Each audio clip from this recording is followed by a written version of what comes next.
থাকত। শ্রীমা তাকে বিশেষ যত্ন আদর করতেন।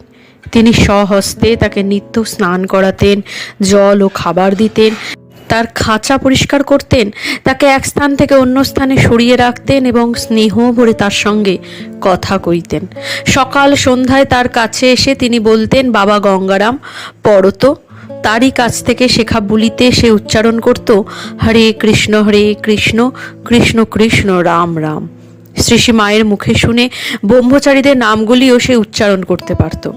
আবার নিত্য বহু কণ্ঠে মা ডাক শুনতে শুনতে সে ওই নাম শিখে মাঝে মাঝেই মা ও মা বলে ডাকতেও পারত।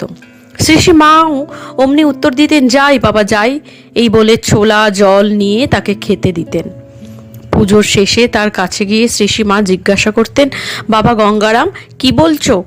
তারপরেই লোহার খাঁচার ভেতরের ফাঁক দিয়ে প্রসাদী নৈবেদ্য